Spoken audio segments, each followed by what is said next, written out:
Well, so do we need a new parliament building? That's the issue I'm looking at. Let's talk about the two sides.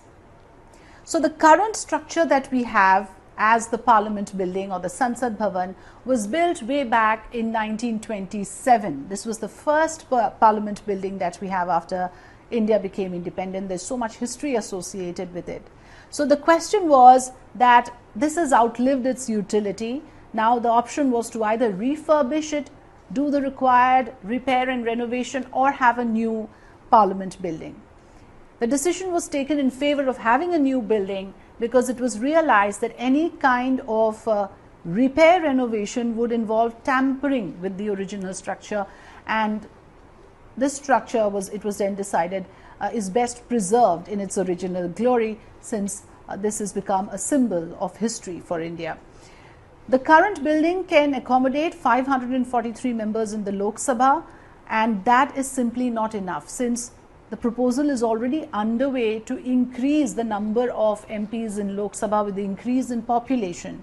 And even at this stage, when there is a joint session of Parliament and the members of Rajya Sabha also have to be accommodated, there is a crisis situation. Apparently, there has been a situation where plastic chairs had to be placed for the members of Parliament, and it lowers the dignity of Parliament. And therefore, there is an urgent need to expand, to upgrade the current structure. In fact, the existing building does not conform to the fire safety norms.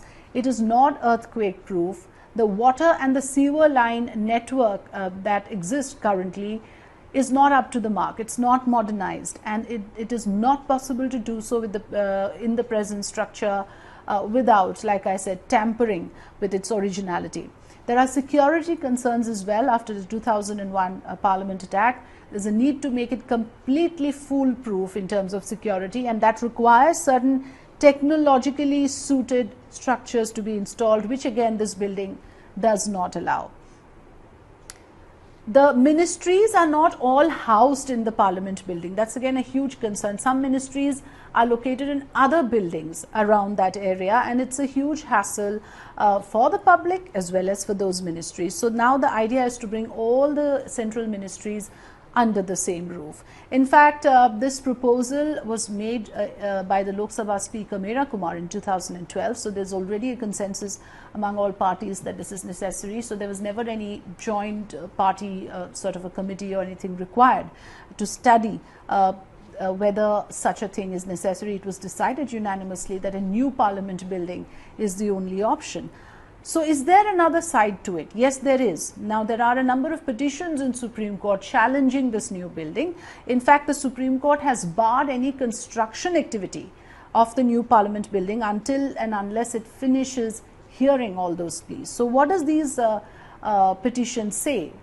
Some of them contend that this particular structure, the new Central Vista project as it is called, does not have all the necessary environmental clearances. The government has conveniently bypassed many of the clearances, giving this argument that when it comes to a public building and when it comes to infrastructure of public importance, public consultations, for example, is not required. Again, this is mandatory under the EIA, but the government argues that certain structures are exempt, and the Parliament building is one of them.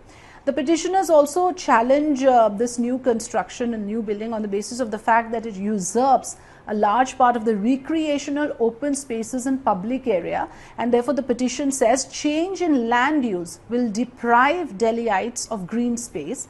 Another petition says redevelopment is against public trust doctrine, since it believes that this redevelopment of the Central Vista is clothed in secrecy and opacity. So some petitioners believe that the process has not been made transparent, who is constructing it, at what cost, and what is the exact breakdown. We know that the overall estimated cost is around 971 crores, but we do not have a breakup of the exact parameters under which that kind of cost is undertaken. So these are some of the points raised by the petitioners in court.